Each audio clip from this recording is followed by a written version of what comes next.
In May 2008, Al-Awda, the Palestine Right to Return Coalition, hosted its 6th annual international convention in Anaheim, California, to mark the 60th year of a Nakba, which is Arabic for the catastrophe, and refers to the events of 1948, when 750,000 Palestinians were dispossessed of their lands and property.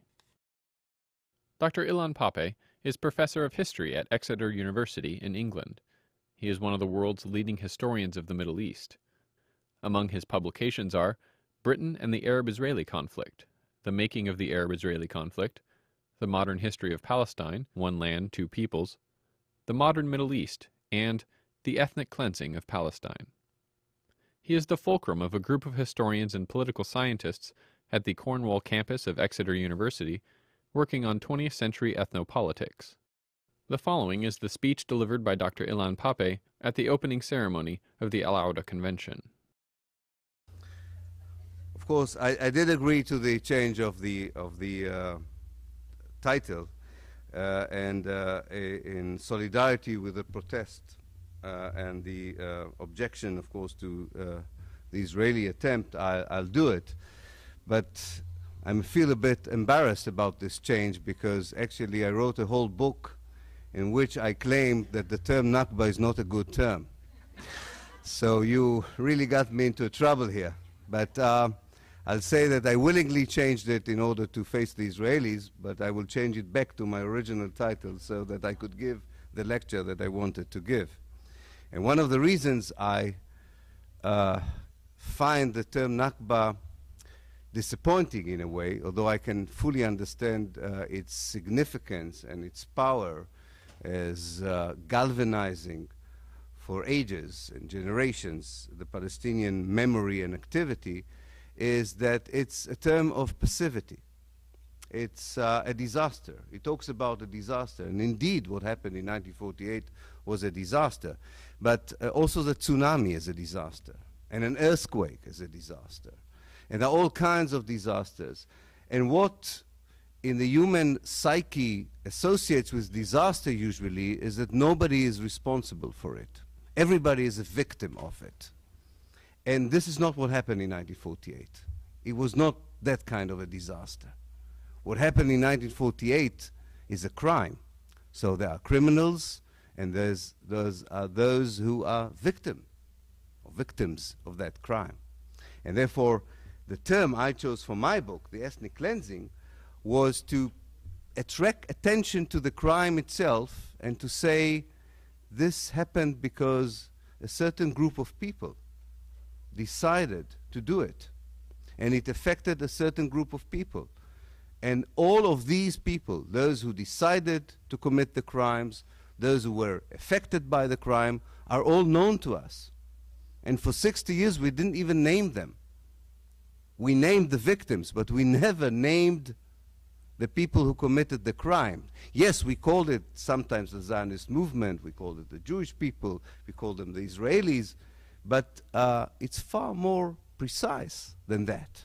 In fact, it's more justified and more politically sound to talk about the people who decided upon the crime and to find out what ideology motivated them to commit the crime, rather than have vague concepts that usually do not allow us to focus our activity in the right direction.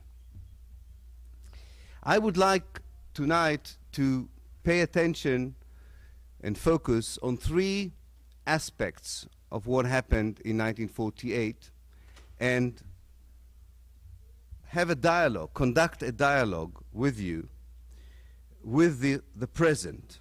I would go back and forth from the past to the present on three different levels in order to find why the memory of what happened in 1948, why the history of what occurred in 1948 is so important for understanding what goes on today and is very crucial for understanding what should be done in the future. I will talk about the Zionist ideology as it appears in 1948. I will talk about the international community reaction to the events of 1948, and I will carefully say something about the Palestinian politics in 1948 and what can we learn from it today as well. Let me start with the Zionist ideology in 1948 and its relevance to what we see today.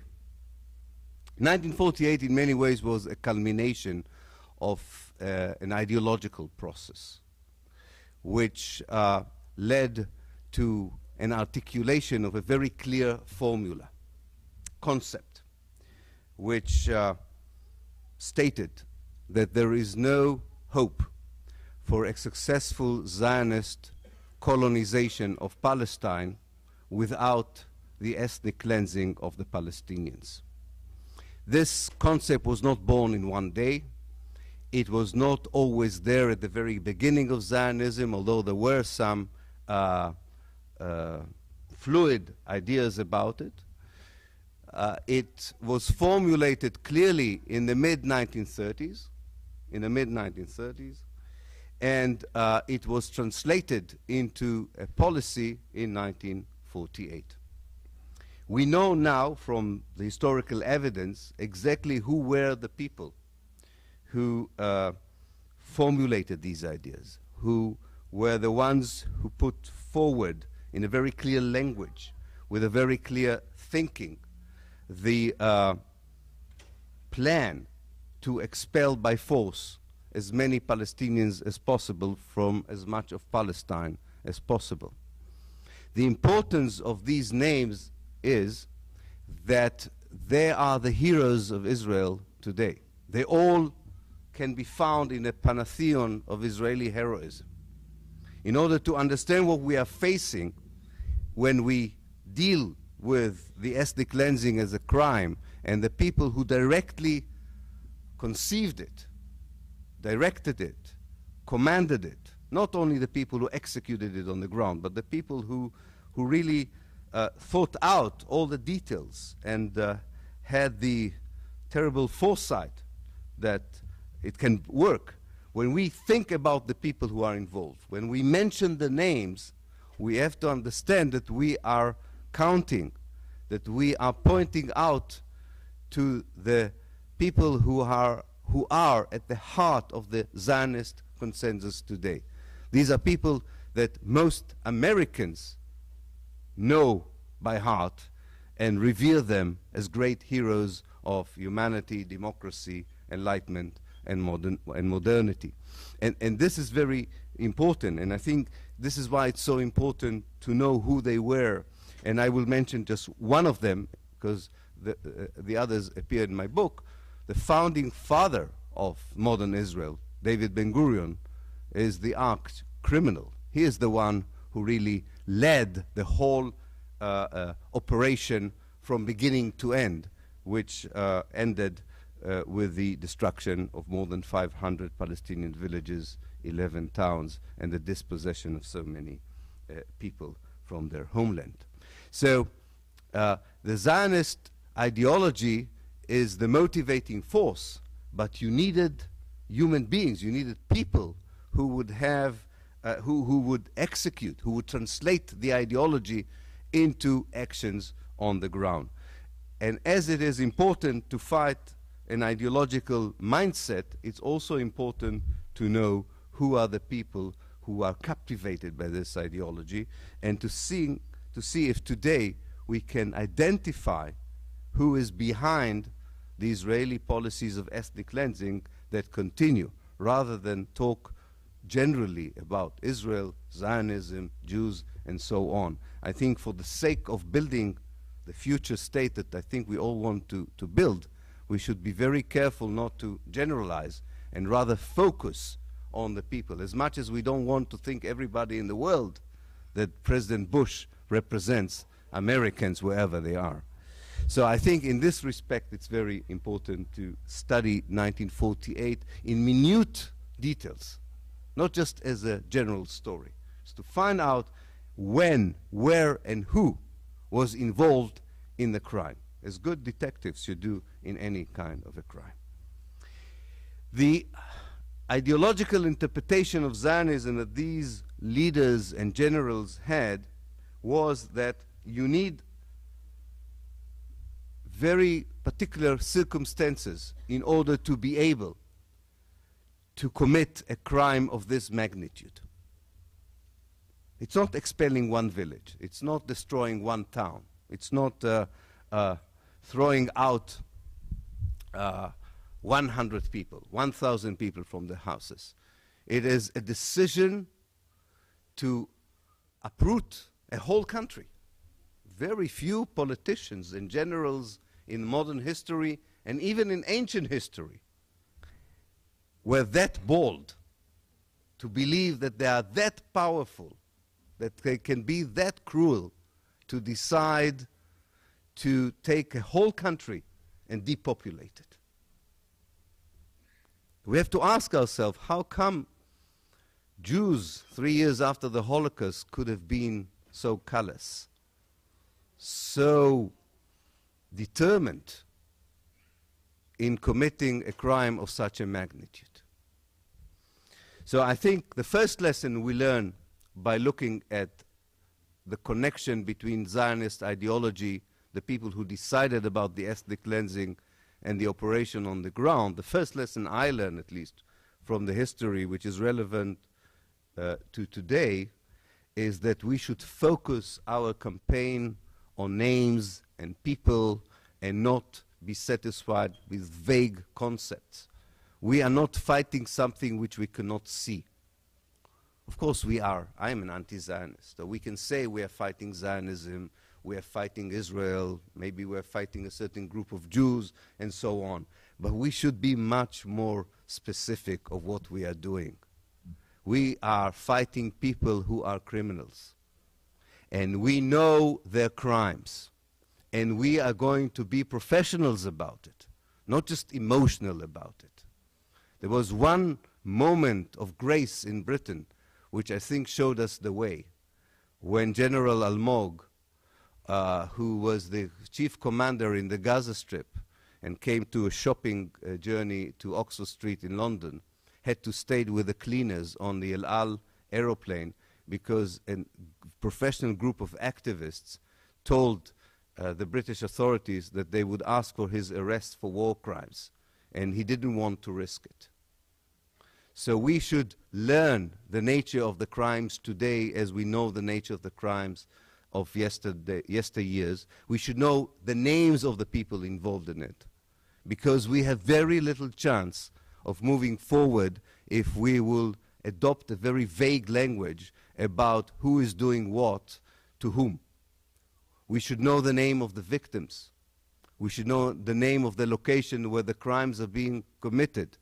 We should appear, I think, to be very serious about it and to tell people that, like the Spanish judge who haunted, now he's dead, haunted Pinochet on every corner in Europe and tried to bring him to justice, we will haunt the people the moment we would know who they are. We want the names of the pilots. We want the names of the pilots who drop bombs on the Palestinians in Gaza Strip. We are not fighting the Israeli Air Force. We want the name of the pilots. We want the name of the, and nobody here knows, I can assure you, nobody here knows the names of the Israeli commander of the Air Force. But he is an arch criminal, and you don't know his name. You should know his name, as much as you should know the names of his victims, if you want to succeed politically. It's not enough to talk about Israelis committing crimes. It's like talking about America committing crimes. It never moved anything, these vague languages. I think we should know that. It's easier to do it as an historian from 1948, I admit. But I think there is a model here that we should adopt for activity and action in the present and in the near future. The second point of view, or second aspect of 1948, which is relevant, is the international community's reaction to what happened in 1948. There was a conspiracy of silence. There were so many representatives of the international community on the ground. There were journalists, there were representatives of the United Nations, of the International Red Cross.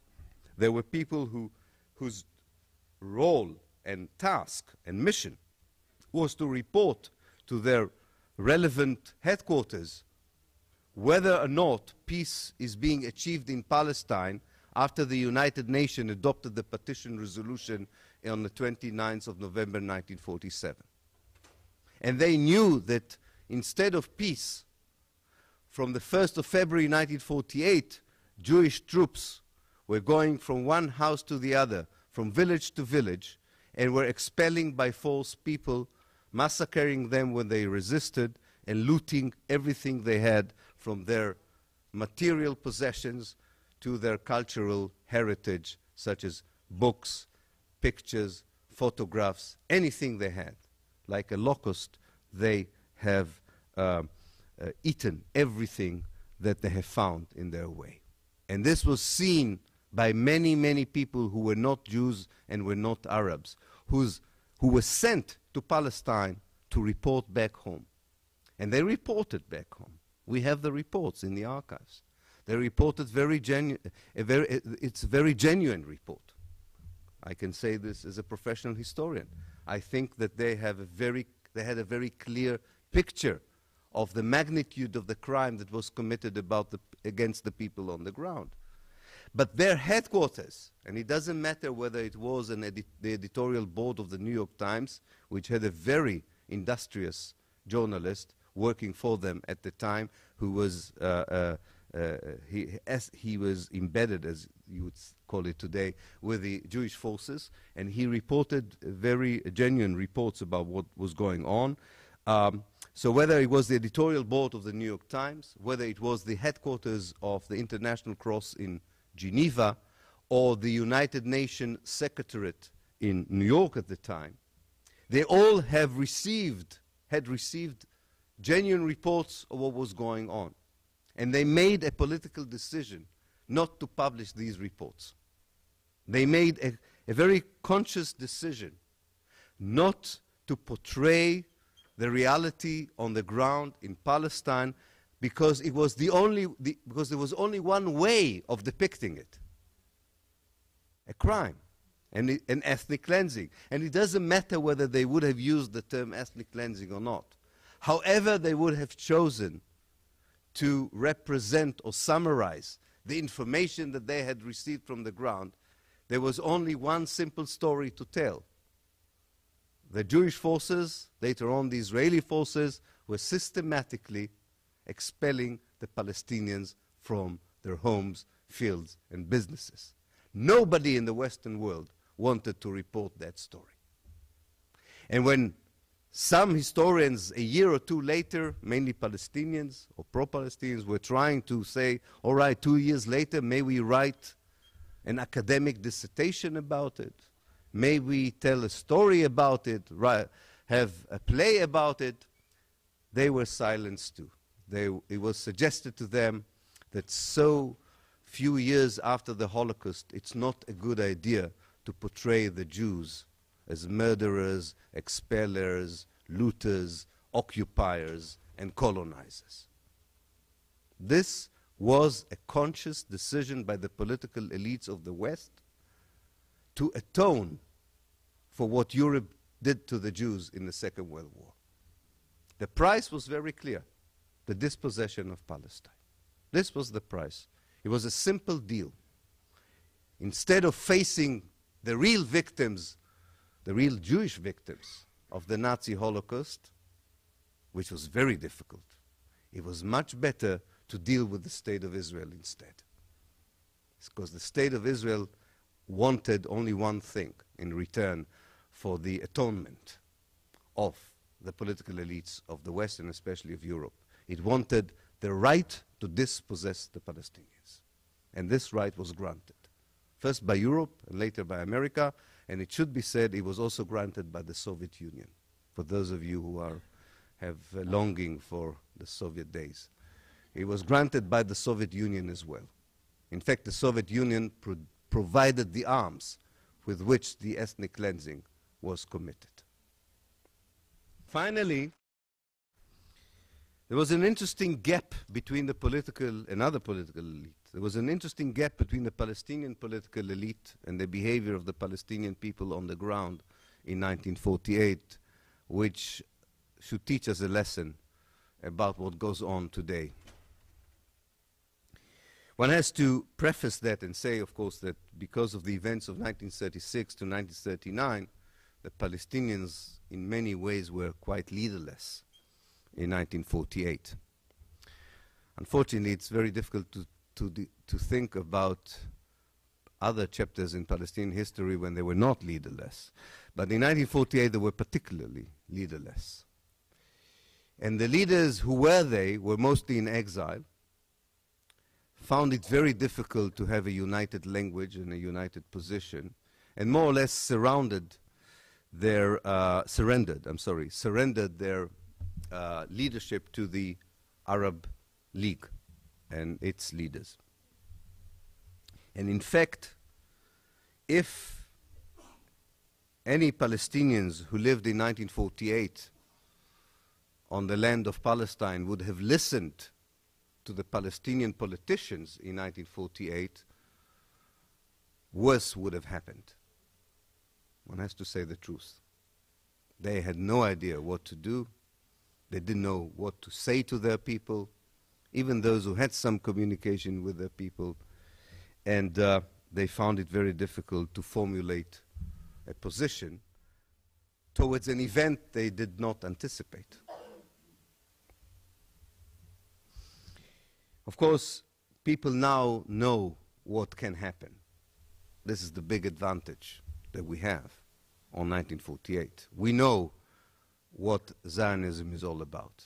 I think we understand that the strategy of all the governments of Israel, of all the political parties of Israel, regardless of their position in this charade of an Israeli rainbow of ideas, which doesn't really exist. And we still don't have a united Palestinian leadership. We don't have an address. I've been an activist for the Palestine cause, I think, for more than a quarter of a century, even before that.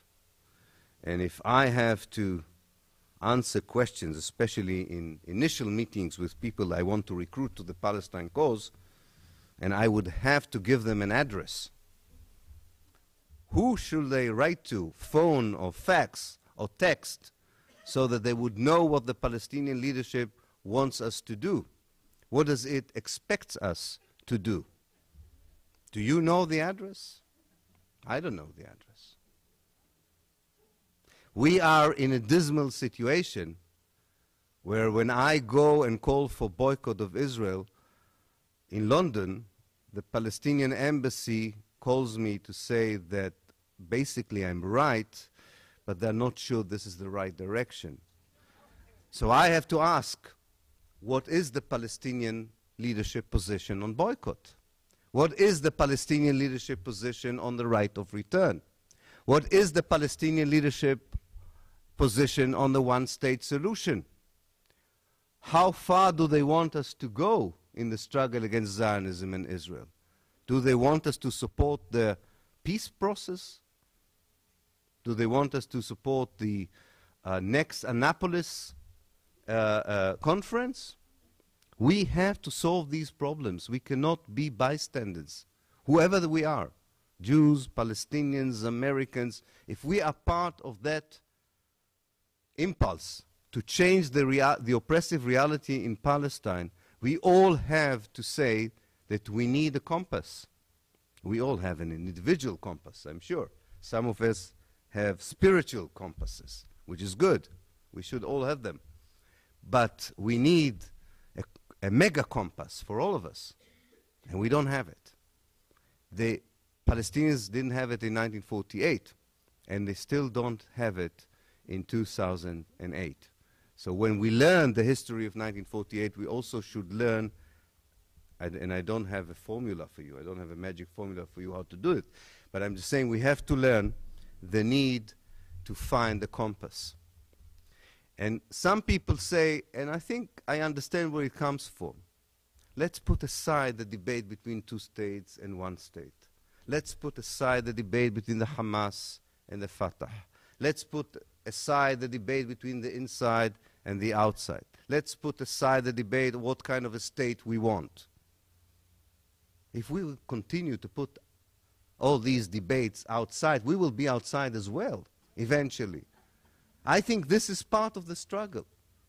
Not to defeat each other if we don't agree about something, but to find the golden mean, how to work together on this. But not to hide these things. To find a compass for the next generation of the people who would form the next Solidarity Committee with Palestine. If something is to be learned from the ANC struggle and the anti-apartheid movement in Europe and in America, was the clear orientation it has received from the ANC. And it was very, very important. And I say this because I really, really, really believe that a clear orientation and clear answers to these questions which we keep saying we'll put aside because we have to move forward, real answers to these questions will also help us to realize our dream of return, of ending the Zionist regime, of creating a new reality in Palestine for all of us. I really believe in it because I think that it's not enough, and as important it is to feel that eventually evil projects comes to an end, which is true. But for the sake of the people of Gaza, for the sake of the people in Jenin, we don't have the luxury of waiting for this historical lesson to happen just by itself. For their sake, we should find the energy and the power to overcome the internal strifes, to find a direction that would suit all of us, even if it will take a whole year to discuss it, and to tell ourselves that we have the kind of leadership we all want and we all need in order to change the reality for all of us. Thank you very much.